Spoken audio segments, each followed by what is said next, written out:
सारे मंदिर 12:30-1 बजे तक बंद हो जाते हैं। तो राजभोग के बाद श्रीनाथ जी का मंदिर बंद हुआ। सोई श्रीनाथ जी गोविंद स्वामी और कुछ सखाओं के साथ खेलने निकल जाते गोवर्धन पर्वत पर। आज गोविंद स्वामी बोले, लाला छुपन छुपाई खेलेंगे। ठाकुर जी बोले ठीक है। और जैसे छुपन छुपाई खेलने लगे महाराज, तो पहली डायन गोविंद दास जी की आई। बोले सब छुप जाओ, मैं 10 तक गिनती गिनूंगा फिर ढूंढूंगा। ठीक है। अब कोई महाराज वृक्षन के पीछे चलोगो, ठाकुर जी एक वृक्ष के ऊपर चढ़ गए, कोई गुफा में चलोगो, कोई कहीं चले गए। और गोविंद दास जी गिनती गिनना है 1 2 3 4 5 6 7 8 9 10। 10 गिनती पूरी हुई तो गोविंद दास जी ढूंढने निकले। लेकिन सबसे सरल था ठाकुर जी को ढूंढना। क्यों?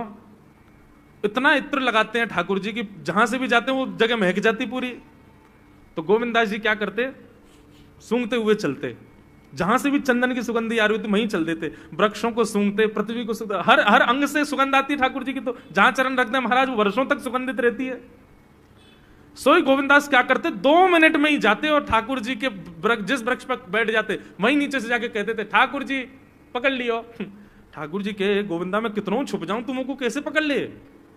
और ठाकुर जी अब तो पकड़ ली, अब आप जाओ, आप गिनती गिनो, हम छुपेंगे। ठाकुर जी बोले ठीक है। ठाकुर जी अब चले गए डाइन देवे और 1 2 3 4 5 6 7 8 9 10 तक गिनती गिनी, सब छुप गए। अब ठाकुर जी थोड़ी देर तो ढूंढते रहे। ढूंढते ढूंढते ढूंढते ठाकुर जी गए थक। बोले जे तो मिलेगा ही ना गोविंदा, पतो ना कहां जाके छुप गए, मिले ही ना रो। सो ठाकुर जी कहा कियो, ढूंढना छोड़ करके मंदिर में गए और जाकर के अपने बिस्तर पर सो गए। बोले छुपो रे, मैं आई ना रो ढूंढवे तो को। और यहां गोविंद स्वामी छुप करके बैठे, बोले ठाकुर जी आ रहे होंगे। अब प्रतीक्षा करते करते करते करते शाम के 5 बज गए। गोविंद दास जी बेचारे बार बार इतने सहज हो जाएं कि ठाकुर जी को मैं दिख जाऊं। पहले वृक्ष पे थे, थोड़े नीचे आ गए कि कोई बात नहीं ठाकुर जी को दिख नहीं रहा हूं, अब दिख जाऊंगा। फिर और नीचे आ गए, नीचे ही खड़े हो गए, बोले अब दिख जाऊंगा। और थोड़े पास चले गए, बोले अब दिख जाऊंगा। अब तो बिल्कुल खुले में ही खड़े हो गए, अरे पकड़ लो हमको आके। लेकिन ठाकुर जी तो है ही नहीं, ठाकुर जी सो रहे हैं कमरा में जाके। इतने में ही महाराज गुसाई जी ने घंटे घड़ियाल बजाए। ठाकुर जी के उत्थापन का समय शाम को 4:30-5 बजे मंदिर खुलता है। और जैसे ही घंटे घड़ियालों की आवाज आई, गोविंद स्वामी बोले मैं यहां दुबको बैठा हूं, 4 घंटा से भूखो प्यासो पेड़ पे चढ़ा हूं कि लाला आ रहे होगे ढूंढवे, खुद मंदिर में पहुंच के आरती करा रहे हैं अपनी। गोविंद दास जी मंदिर के बाहर जाके खड़े हो गए तो देखा श्रीनाथ जी बढ़िया प्रेम से खड़े आरती करवा रहे। जैसे ही श्रीनाथ जी ने देखा सामने गोविंदा खड़ो है, तो ठाकुर जी डरन लगे। बोले क्यों, या को पकड़वे में श्रम है, जा तो थक जाता हूं मैं, या हमारे तो आगे सो गए हो और जो गुस्सा कर रहा है। तो गोविंदास जी का पद है, दाव दे आयो भाज गमार, पद है, पद में ही ठाकुर जी को सुना रहे हैं, दाव दे आयो भाज गमार, कवई तो निकसे को भार, ऐसी दूंगो मार। ठाकुर जी घबराने लगे। गुसाई जी बोले जय जय कहा भयो। बोले देख गोविंदा, गोविंदा मुझसे नाराज है, रो मुझको सुना रो है। गुसाई जी बोले हे गोविंदा तुम क्यों ठाकुर जी पे नाराज हो, तुम्हारे लाडले ने कहा किया, तुम्हें कहा पतो, 4 घंटा ते पेड़ पे लटको बैठो मैं कि आ रहे होंगे, आई ना, यहां के सो गए, जैसे ऐसे काम करे तुम्हारा लाला। गुसाई जी जब ये लीला सुनते तो उनके नेत्र सजल हो जाते और गोविंद दास को हृदय से लगा के कहते, तुम कितने भाग्यशाली हो, जगत नियंता त्रिलोकी नाथ इस कलिकाल में तुम्हारे साथ खेलते हैं, तुम्हारे साथ लीला करते हैं गोविंद दास। ठाकुर जी को खेल बहुत प्रिय है बंधुओं, ठाकुर जी को खेलना बहुत प्रिय है। ठाकुर जी को आनंद कराओ। हमने गिरिराज जी की दंडवती परिक्रमा दी, हम थे, हमारे एक पंडित जी थे, एक फोटोग्राफर भैया थे, हम लोग थे 7-8 जने थे। दुनिया भर के लोग बोले जब भी आपकी परिक्रमा रुका करे, थोड़े थक जाया करो तो उस समय इसका पाठ करना, उसका पाठ करना, जे करना, कीर्तन करना, शुद्ध रहना, शुद्ध खाना, जैसे रहना, साबुन मत लगाना, तेल मत लगाना, दंडवती ऐसे करनी।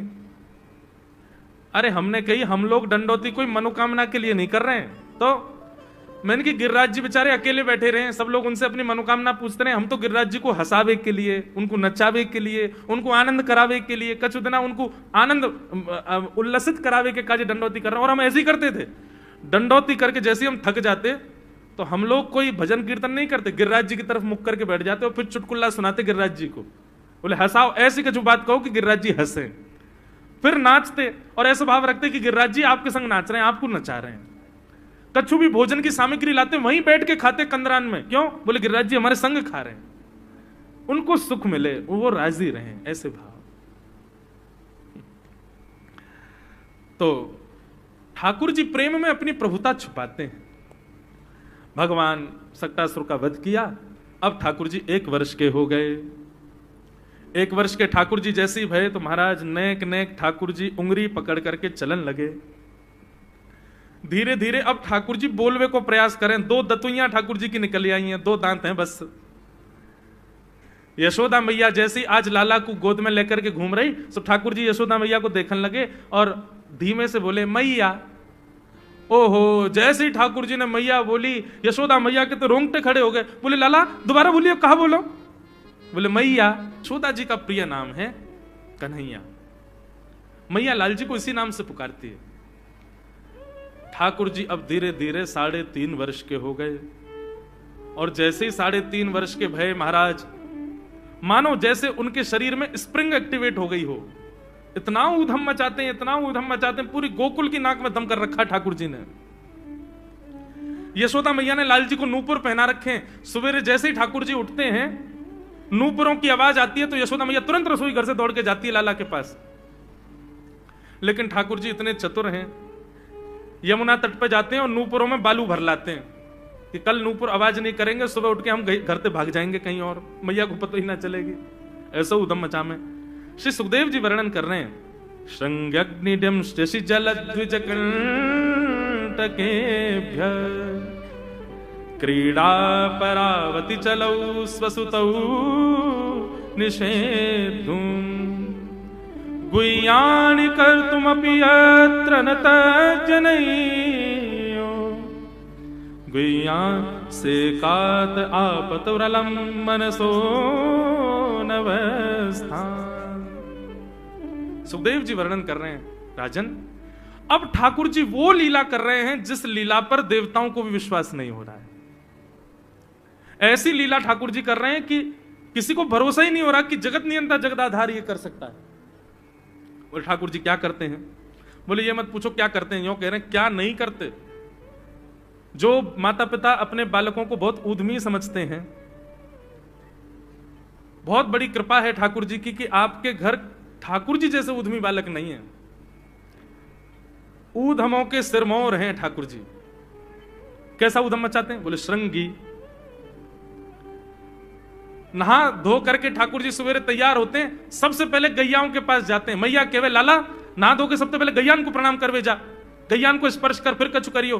ठाकुर जी गैयाओं को प्रणाम करने जाते हैं। जैसे ही देखते हैं कि कोई गैया बैठी है, सो ठाकुर जी कहें अरे अरे मैया या गैया को आलस आ गयो, या को आलस दूर कर दूं। सो बैठी हुई गैया के ठाकुर जी सींग पकड़ लेते हैं और सींग पकड़ करके अपनी ओर खींचते हैं। दूसरी तरफ से सींग बलराम जी पकड़ लेते हैं। अब ऐसे सींग पकड़ करके ऐसे ऐसे गैया के सींग हिलाते हैं। अब बैठी रहती गैया थोड़ी देर तो कोई बात नहीं, जैसे जोर जोर से हिलाना प्रारंभ करते हैं सोई गैया खड़ी हो जाती है। और जैसे गैया खड़ी होती है ठाकुर जी लटक जाते हैं सींगों से। अब ठाकुर जी को तो बढ़िया झूला बन गया, गैया की सींगन पर झूल रहे हैं। थोड़ी देर तो गैया इधर से उधर ठाकुर जी को झुलाती रहती है, लेकिन थोड़ी देर बाद जैसे ही ठाकुर जी की पकड़ कमजोर होती है, गैया को पता चल जाए कि अब लाला गिरवे वार है, तो गैया भी इतनी चतुर कि वो गोबर में ही जाके खड़ी हो गए। ठाकुर जी के आगे कुछ चल, मैं गोबर में है जाऊंगा। गैया कि ना अब तो मैं यहीं खड़ी रहूंगी, तुम गोबर में ही गिरो। और सोई ठाकुर जी को हाथ छूट जा, मैया मैया बचाइयो, देख जे गैया मुझको गोबर में फेंक रही है। अब मैया जब तक बचावे आवे तब तक तो लाल जी के हाथ छूट जाएं और ठाकुर जी गले गले तक गोबर के ढेर में जाके गिर जाएं। पर यशोदा मैया निकाले, कितनों सजाए लो, कितनों ए लाला तू वैसे ही कारो, ऊपर से मैं तुमको बढ़िया सुंदर बना के रखूं, लेकिन तू घूम फिर गया गोबर में ही आके चौं खेले। मोको तो लगे तू पूर्व जन्म को सूकर दिखे। ठाकुर जी मंद मंद मुस्कुरा रहे, हाँ मैया जे बड़ा भगवान को अवतार भयो ना, जाने पृथ्वी की रक्षा करी हिरण्याक्ष से। भैया बोली हाँ वो मैं ही तो हतो, मैं जय जय हूं मैया, वो बड़ा भगवान ही जय जय, वही जय जय तेरे यहाँ लाला बन के आयो है। यशोदा मैया के बातन ने मत बनाए कर, नेक नेक बड़ो है गयो, बोल वो सीखो, ऐसी बात बनावे, जय जय बोले अपने आप, नहावे धोवे है ना, मोह पहुंचे ना, मैं जय जय हूं। ऐसी मधुर लीला ठाकुर जी कर रहे हैं। आकाश में 33 कोटि देवता ये लीला देख करके अपने नेत्रों पर विश्वास नहीं कर रहे। ऐसे मधुर ठाकुर जी। श्रृंगी अग्नि ड्यमष्टि। एक दिन नंद भवन में गैया ब्याह गई। जैसे ही गैया ब्याई, ठाकुर जी जैसे ही गैया ब्याती है तो ठाकुर जी वहीं खड़े हो जाते हैं। और बंधुओं, शास्त्रों में आज्ञा है कि गाय जब ब्या रही हो, बछड़े को जन्म दे रही हो या बछिया को जन्म दे रही हो, उस समय गैया जो होती है वो दो मुखी हो जाती है। एक मुख तो सामने है, और जब जन्म देती है तो बछड़ा या बछिया उसका मुख जब बाहर आता है तो दो मुखी हो जाती है। ऐसी दो मुखी गैया की जब आप परिक्रमा करते हो तो पूरे ब्रह्मांड की परिक्रमा का फल प्राप्त होता है। तो ठाकुर जी का नियम है, नंद बाबा की उंगली पकड़ के खड़े रहे, जैसे ही गैया ब्यावे वारी हो तो वाकू सहलाते रहे, जैसे ही गैया ब्यावे वारी हो, जैसे ही बछड़ा बाहर आवे सही ठाकुर जी वाकी परिक्रमा कर ले, परिक्रमा करके दंडवत प्रणाम करें, वाकू वाकी चरण रज को माथे से लगा में, और बछड़ा जन्म ले सो वाकू नवा में दुआ में वाकू अपने गरे से लगा में। एक दिन ठाकुर जी जोर जोर से रोने लगे। बछड़ा जैसे ही जन्म लियो बछड़ा ने, ठाकुर जी रोने लगे।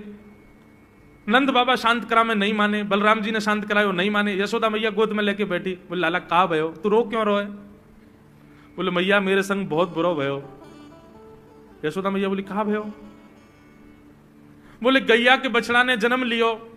मैया बोली तो वाह बछड़ा को मैंने मुंह खोल को देखो, वाह के सबरे दांत निकल आए, मेरे जन्म को 3 साल है गए अभी तक 4 ही दांत निकले। मैया वो टूट जाए, दमष्टि रो रहे हैं अपने दांतन को, मेरे दांत चौना निकल रहे सबरे। वाह बछड़ा के जन्म लेते ही सबरे दांत आ गए, मेरे दांत चौने ही आ रहे हैं। यशोदा मैया ऐसी मधुर बात सुनकर के लाल जी को हृदय से, फिर झूठी झूठी कहती, मैया कहती लाला तू दूध ना पीवे ना, पूरे दिन मक्खन खावे, मक्खन चीकनो होवे, दांत निकले चिकनो है कि सुई पेट में चलो जाए, तू दूध पिए कर। कबहू भड़ेगी चोटी मैया मोरी, कबहू भड़ेगी चोटी। कभी अपनी चोटी पकड़ के रोते, मैया मेरी चोटी चौना भर रही। बलराम की चोटी देखो कैसी नागिन जैसी चोटी है वाकई, और मेरी चोटी कैसी है मैया, नेक सी पतरी सी। मैया बोले लाला तू दूध ना पीवे, दूध ते चोटी बड़े। बलराम में देखिए ऐसा जग भर के दूध पीवे। सो ठाकुर जी दूध को पात्र हाथ में ले में, अपनी चोटी खोल ले में, और फिर चोटी पकड़ करके दूध पी में, और दूध पीते पीते नापते रहे कितनी बड़ी भई की ना भई अभी। ऐसी मधुर लीला ठाकुर जी करते हैं। ऐसी लीलाएं हैं ठाकुर जी की कि उन लीलाओं को सुनकर के जो ज्ञान के मार्ग को नहीं समझ पाते, जो वैराग्य के मार्ग को नहीं समझ पाते, जो ज्ञान और वैराग्य से ठाकुर जी को प्राप्त नहीं कर पाते, वो इन लीलाओं से ठाकुर जी के हो ही जाएंगे। ऐसी लीला है। और क्या करते हैं ठाकुर जी? बोले द्विजकंटकेभ्य। इतनी मधुर लीला है ठाकुर जी की। नंद भवन से सुबह सुबह निकल जाते हैं, और राह चलता कोई भी हो अपरिचित, यदि वो साधु है, यदि वो कोई वैष्णव है, यदि वो कोई भजनानंदी है, तो ठाकुर जी उसके पास चले जाते हैं, और पास जाके पता क्या बोलते हैं? अरे तुम यहां डोल रहे हो? बोले भैया कौन हो तुम? अरे जी सब बाद में पूछी हो, हम तो यूं कह रहे तुम यहां घूम रहे हो, नंद बाबा तुम्हारी मां बात देख रहे हैं, नंद बाबा तुम्हारा इंतजार कर रहे हैं। किसी से भी? बोले काय को कर रहे हैं भैया इंतजार? अरे आपके काजे यशोदा मैया ने 56 भोग बनाए हैं, और यशोदा मैया तो थाली सजा के बैठी है, आप घर जाओगे तब आपको प्रेम से प्रसाद पवाएंगे, फिर दक्षिणाओं देंगे। अरे जल्दी करो, देरी मत करो, जल्दी नंद भवन पहुंच जाओ।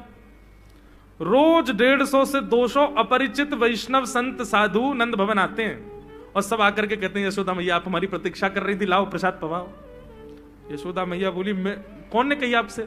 बोले आपको लाला बोल रहा हूं। कि यशोदा मैया तो ये कह रही। यशोदा मैया जैसे तैसे पवा देती, दक्षिणा देती, रात में लाला से कहती चोरे लाला तू सबंते यूं क्यों कहते मैं प्रतीक्षा कर रही? मैया एक तो मैं अपने घर में सब तीर्थन को भेज दूं, ये संत महात्मा चलते फिरते तीर्थ है मैया, इनको जितना ऐसा कि अपने घर बुलाना चाहिए, इनको प्रसाद पवाना चाहिए, या हमारे गोकुल में आवे वाले सब संतन को खोज खोज के मैं तो तेरे पास भेजूं, ताकि तू ने रसोई घर में लगेगी, भोजन प्रसादी बनावेगी और बढ़िया संतन को पवावेगी, तो तेरे घर में सबरे तीर्थ आ जाएंगे मैया। ऐसा प्रेम। एक दिन ठाकुर जी के अब मित्र बन गए। कौन है मित्र? मधुमंगल, श्रीदामा, तन सुखा, मन सुखा, धन सुखा, सुबल, ये ठाकुर जी के मित्र हैं। एक दिन ठाकुर जी अपने सब मित्रन के संग बैठे, और मित्रों के संग बैठे हुए ठाकुर जी बोले भैया कल से हम लोग सब यज्ञ करेंगे। मधुमंगल, श्रीदामा बोले क्यों लाला यज्ञ क्यों करेंगे? अरे नंद बाबा रोज अग्निहोत्र करें। मैंने उनसे पूछी अग्निहोत्र करवे ते कहा हुए, तो नंद बाबा बोले अग्निहोत्र करवे ते मन चाही वस्तु प्राप्त हो जाए, अग्निदेव प्रदान करें। ठाकुर जी के सब सखा बोले लाला तू काय को करेगा अग्निहोत्र? बोले अग्निहोत्र करेंगे, अग्निदेव को प्रसन्न करके कहेंगे हमारी सुंदर सी बहू आ जाए, बस से हमारा ब्याह हो जाए। अग्निदेव की प्रतीक्षा कर, अग्निदेव को प्रतिष्ठान करेंगे। सब श्रीदामा मधुमंगल 3.5 वर्ष के हैं ठाकुर जी। सोचो 3.5 वर्ष के ठाकुर जी, सखा कितने बड़े बड़े होंगे। नेक्स्ट से सबरे सखा बैठ गए, सूखे पत्ता इकट्ठे करके अग्नि प्रज्वलित कर ली, सूखे पत्तन को चूरो बना के आपस में बांट लियो।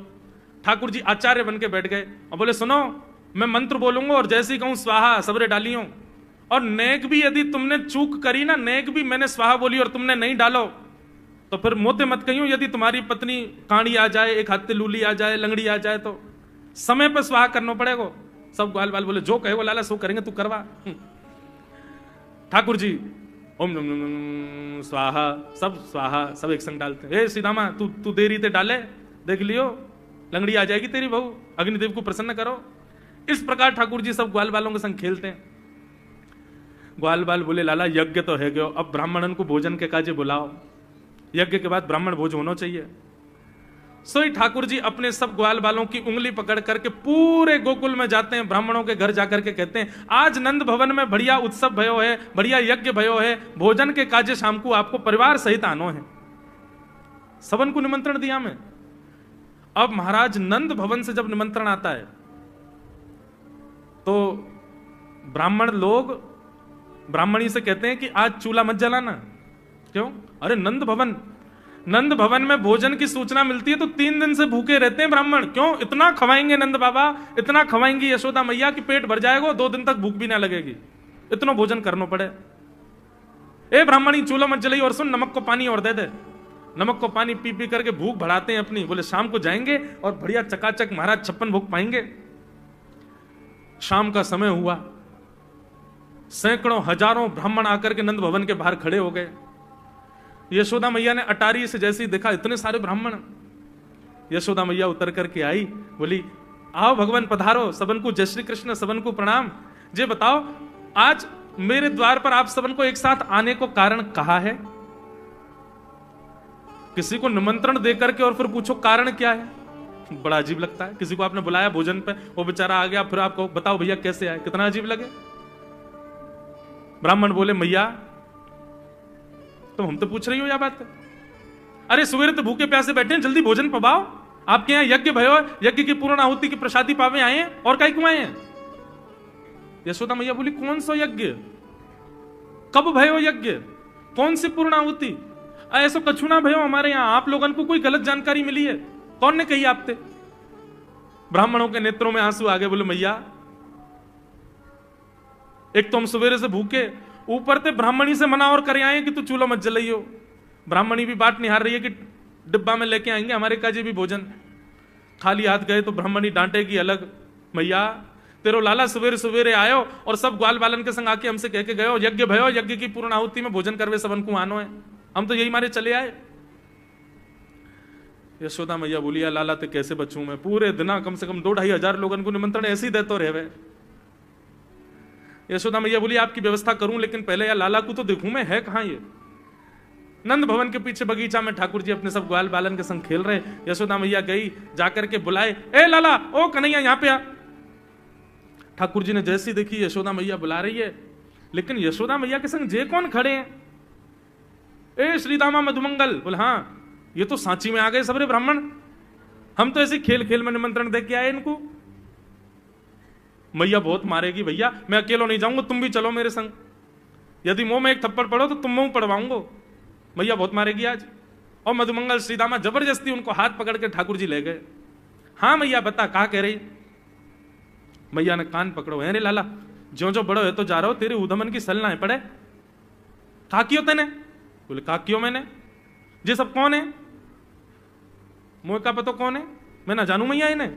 बोले जे सब रे ब्राह्मण है हमारे गोकुल के, और सब यूं कह रहे हैं तेने इनके घर जाके इनको सबन को निमंत्रण दियो, यूं कहीं हमारे यहाँ यज्ञ भयो, आकर के आप सबन को भोजन पानो है। मैया तेरी सौगंध खा के कह रहा हूं, मुझको तो जेव ना पता इनको घर कौन सी गली में, झूठ बोल रहे हैं सब रे, मैंने निमंत्रण ना दियो। ब्राह्मण सब बोले मैया देखो कैसे सफेद झूठ बोल रहे हैं आपके आगे। मैया बोली सच बता, तेने निमंत्रण क्यों दियो? तब ठाकुर जी बोले मैया बताऊं? बोले बता। बोले हम खेल खेल को यज्ञ कर रहे, वाह यज्ञ में सामग्री नहीं, वाह यज्ञ में मंत्र बोलवे वाले भी ना है, वाह यज्ञ में कोई ब्राह्मण भी ना हो, हम आपस में ही सब यज्ञ कर रहे। भाई यज्ञ के बाद ये मधुमंगल बोलो ब्राह्मण भोजन होना चाहिए, तो हमने इन ब्राह्मणों को न्योता दे दियो। मैया बोली अब ये ब्राह्मण आगे कहां पवाऊं? बोले मैया देख सीधी बात है, या में ज्यादा चिंता करने की कोई बात ही ना है। जब बिना मंत्र के, बिना ब्राह्मणन के, बिना यज्ञ सामग्री के हमारा यज्ञ है सके, तो ऐसे ये भी खाली खाली दोना लेके बोलते हैं हाँ भाई रसगुल्ला बहुत बढ़िया बनो है, ये देखो ओ हो मोहन थार तो बहुत ही बढ़िया बनी है, सब्जी तो पूरी कितनी बढ़िया लग रही है, खाली पत्तल लगा दे, खाली दोना लगा दे, और भाव से ये लोग भी पालेंगे है क्यों भोजन, भाव को यज्ञ भाव को भोजन। ब्राह्मणों को बंधुओं गुस्सा, ठाकुर जी की लीला पे किसी को क्रोध नहीं आता, सब हंस जाते। फिर यशोदा मैया आधी रात में रसोई बनाती है, सब ब्राह्मणों को पवाती है, और इतना बनाती है कि उनके घर भिजवाती है। मैया बोले लाला इतना काम करावे, बोले मैया तू बैठी बैठी ना मोटी है गई है, हमारे मुंह को लगे तू पूरे दिन लगी रहकर रसोई में कछु कछु बनाती रहकर। ऐसी ठाकुर जी की मधुर लीला। बंधुओं, भगवान ने चोरी क्यों की? अभी तक चोरी शुरू नहीं हुई ठाकुर जी की। अब ये चोरी का प्रसंग कैसे प्रारंभ होता है? एक दिन ठाकुर जी अपने ग्वाल वालों के संग खेल रहे थे, तो ठाकुर जी ने ऐसे खेल खेल में श्रीदामा को धक्का दिया, श्रीदामा गिर गया, बहुत जोर से रोया। ठाकुर जी बोले अरे भैया शांत है जा, लग गई, अरे ठीक है अब शांत है जा, लेकिन श्रीदामा शांत नहीं हो गए। ठाकुर जी बोले तुम कैसे हो? गोकुल में रहे में हम, गोकुल को मतलब है जहां हर घर में 1000 गैया, उसका नाम है गोकुल। इतनी गैयान को दूध घी दही सब हमारे घर में होवे, अरे खा पी के ने बढ़िया अपनी शरीर को बनाओ, खेल खेल में लगती रहे, इतना रोवे को कहा मतलब है? तो श्रीदामा क्रोध में भर के बोला तू तो राजा को बेटा है लाला, तो को मक्खन खावे को मिले, घी खावे को मिले, दही पीवे को मिले, हम लोग तो बेचारे गरीब ब्रजवासी हैं, हम लोग जितना दूध घी दही बनावे सब कंस के लोग ले जामे हमारे यहां से। कंस ने ब्रजवासी के ऊपर कर लगा रखो है, टैक्स लगा रखो है, कहा कि प्रत्येक ब्रजवासी को इतनो मटका भर के घी दूध दही सब मथुरा भेजना पड़े, हम लोग घर में ना रख सकें, क्योंकि कंस के सिपाही जब आके हमारे घर की तलाशी करें, यदि इतने मटका हमारे घर को प्रसारित हैं, वहां से ज्यादा यदि हमारे घर में मिल गए तो मृत्यु दंड होगा हमारा। समझ रहे हैं बात? कंस ने पूरे ब्रजवासियों को कह रखा है कि हर घर में 4 मटकी से ज्यादा नहीं होनी चाहिए, उससे अधिक आने वाला दूध घी दही ये सब मथुरा भेजना है। और यहां हर ब्रजवासी के यहां 1000 गैया, और 1000 गैयाओं का जितना दूध घी दही होता है उसमें से 4 मटकी केवल घर में रहती हैं, बाकी सब मथुरा भेजना पड़ता है। या हमारे लाला हम लोगन को खावे पीवे को ना मिले, तू तो राजा को बेटा है, तेरे नंद बाबा तो गोकुल के राजा हैं, या हमारे तो को तो खूब छूट है, हम लोगन को छूट ना है। ठाकुर जी बोले ये बात है? बोले हाँ। ठाकुर जी बोले मेहनत करें हम, गैया को पालें हम, गैया को घास खवाएं हम, गैया की सेवा करें हम, और दूध पीवे को वो राक्षस कंस। अभी तो मैं छोटा हूं, मेरी बात कोई मानेगा नहीं, लेकिन प्रलय तो अब तक लानी पड़ेगी। और कैसे लाएंगे? बोले राजी राजी यदि मक्खन दूध दही नहीं मिल लो तो चोरी करके खाओ, हमारो ही मक्खन है, हमारो ही दूध है, हमारो ही दही है, लेकिन अभी हम बालक हैं, हम ज्यादा कछु बोलेंगे हमारी कोई बात मानेगो ना। लेकिन ये सद वस्तु कुपात्र के हाथ में नहीं जानी चाहिए। राजी राजी नहीं मिलता तो चोरी करके खाओ, जब कर देवे को नंबर आवेगो तो सब पूछेंगे भाई कहां गए मक्खन दूध दही? बोले घर में तो है ना। बोले तो कहां गए? बोले चोर चोरी कर ले गए। और यही भाव से हम ब्रजवासी को खावे पीवे को मिला करेगो। मधुमंगल श्रीराम बोले लाला तू जो कहेगो सो करेंगे, लेकिन चोरी नहीं करेंगे। ठाकुर जी बोले तो ठीक है, कल से तुम लोग अलग खेलो, मैं और दाऊ दादा अलग खेलेंगे, हमारे संग मत खेलना। मधुमंगल सीताराम बोले अरे लाला तू ना जाने, मैया यो के लाला जो चाहे करियो, चोरी मत करियो, चोरी करवे तो ब्याह ना होवे। ठाकुर जी बोले ब्याह की पड़ रही है तो है ब्याह ना होवे। ऐसो पत्र पूछ रहा सो है गयो, पत्रो दुबरो सो तू सीख जैसो है गयो, तो कौन ब्याह करेगा ऐसे? अरे ब्याह करना तो ने खाया ने पी ने बढ़िया गाल तेरे बढ़िया होंगे, शरीर ने बढ़िया होगा तभी तो ब्याह होएगा। अब भैया हमारी बात सुन लो, जितने अच्छे काम करने सब आज कर लो, कल से चोरी करेंगे, पूरे ब्रजमंडल में आतंक मचाएंगे, हमारो ही दूध घी दही है और हम ही चोरी करके खाएंगे।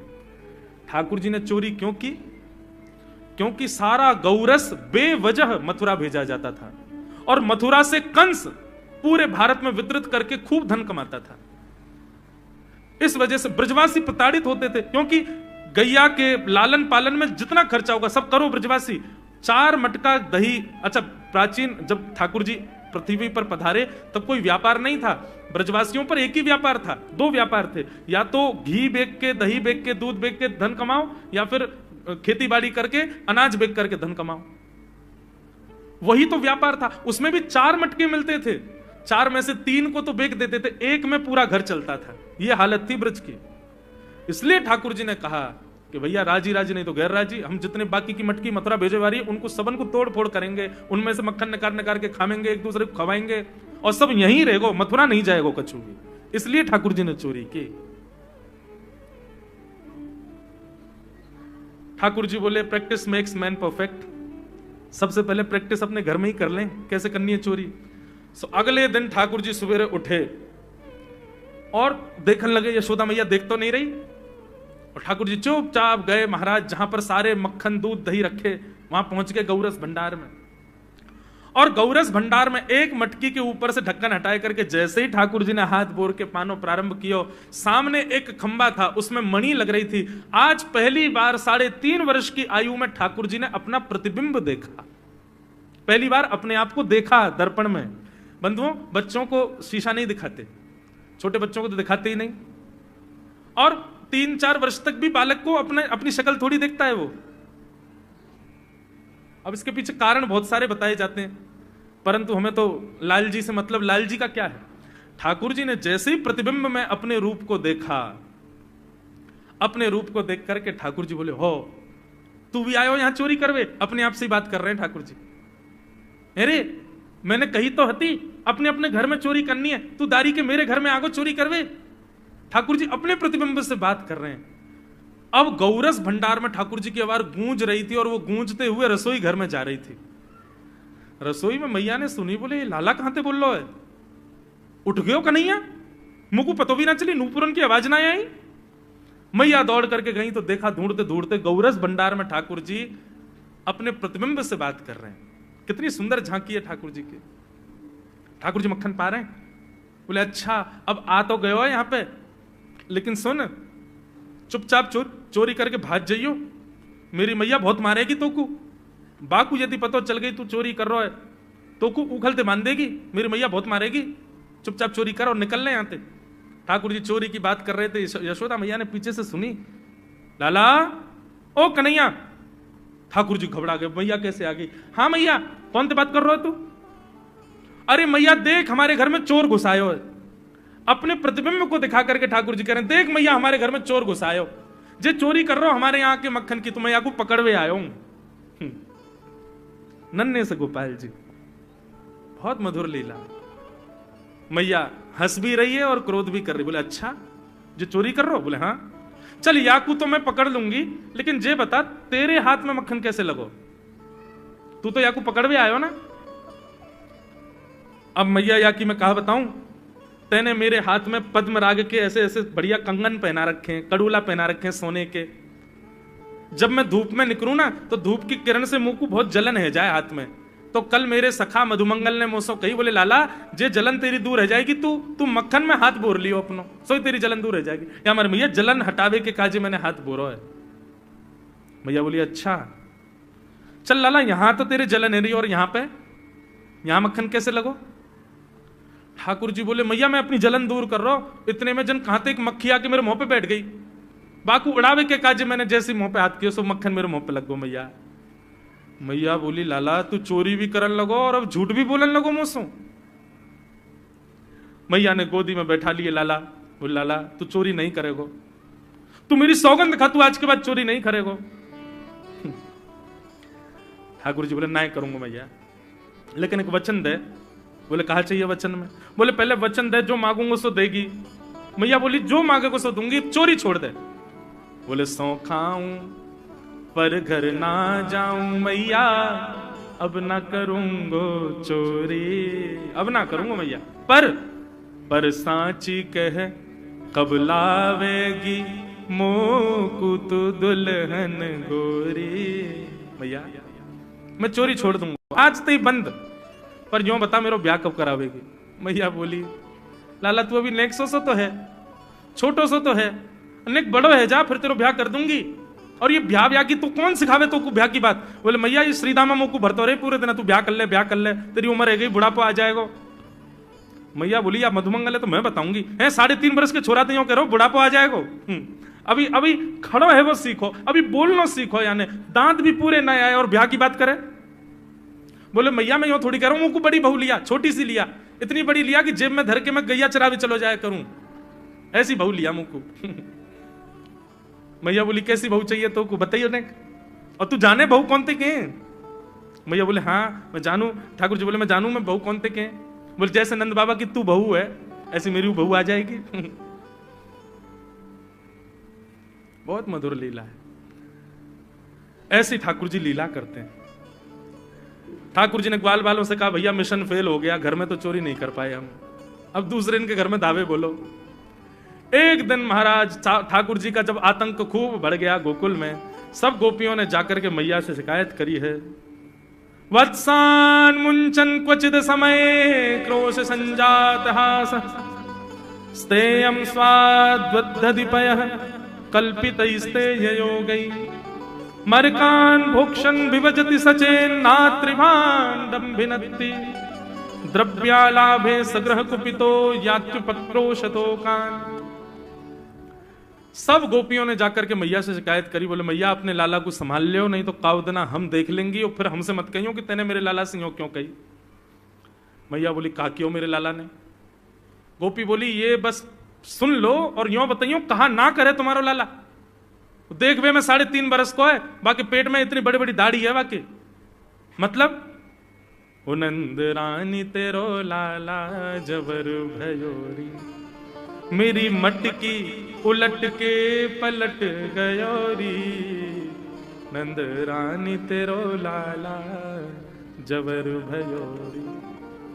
जबर मतलब अब सुगड़ है गयो है, नेक बलवान है गयो है, सब जानकारी है या कुछ छोटो बालक मत समझियो। गोपियों ने जाकर के अपनी अपनी दुख दर्द सुनाए मैया को। मैया बोली अरे भैया मेरे लाला को मक्खन की कोई कमी थोड़ी है, मेरे लाला को दूध की कोई कमी थोड़ी है, मेरो लाला चाहे तो मक्खन से नहावे, दूध में नहावे, इतना मक्खन दूध दही मेरे घर पे, तुम्हारे यहां क्यों चोरी करेगो? अरे कई बार बालकन को अपने घर को भोजन बढ़िया ना लगे, दूसरे के घर को बढ़िया लगे, अगर बार ने तुम्हारे यहाँ के नेकात मक्खन खा लिया तो वहां इतना रो क्यों रही हो? मैया आपको अपना लाला बहुत सीधो लगे ना, हम बताएं कहा करे तुम्हारा लाला? बोले स्वयं खावे हमको कोई दिक्कत नहीं, लेकिन या की एक पूरी मंडली है और पूरी रजिस्टर्ड मंडली है, बाल गोपाल चौर प्रचार प्रसार मंडल, ये घर घर जाके चोरी करते हैं। और मैया तुम्हें कहा बताऊं, जैसे ही कोई गोपी के नयो बालक होवे ना तो तुम्हारो लाला पूरे मंडल के साथ आवे और वह लाला के सिर पे हाथ धर के, छोटे से बालक के सिर पे हाथ धर के बस 1 वर्ष की प्रतीक्षा, फिर तुम भी हमारी मंडली में आ जाओगे। पूरे गोकुल में भय है तुम्हारे लाला को। बोले स्वयं खावे, ग्वाल बालन को खवावे। मैया यहां तक भी बात समझ में आवे, ग्वाल बालन को खवावे, मरकान भोक्षण, यो नहीं कि नेकाद मक्खन बच जाए तो रहम करके हमारे काज छोड़ जाए, बाकू बंदरन को खवा दे। एक गोपी बोली मेरे यहां तो इतना मक्खन की स्वयं ने खा लियो, बालकन को खवाई दियो, बंदरन को फिर भी बच गयो तो भी छोड़ के नहीं गयो। बोले नात्री भांडम भिनत्ती, फोड़ गयो मटकी। और बोले मक्खन को कहा कियो? बोले पूरे घर में लेप लगा गयो, वाको पूरे घर में पोंछा कर गयो मक्खन को। मैं और मेरी सास यमुना जल भरवे गए, सिर पे मटकी 2-3 मटकी रखी, बड़े अचक्के हम लोग चल रहे, हमें कहा पता ही कि हमारे घर में मक्खन चीकने के लेप है गयो। मेरी सास ने जैसे ही पहलो पैर रखो घर के भीतर, ऐसी रिपटी कि आज तक उठ ना पाई है। ये तुम्हारो लाला करे?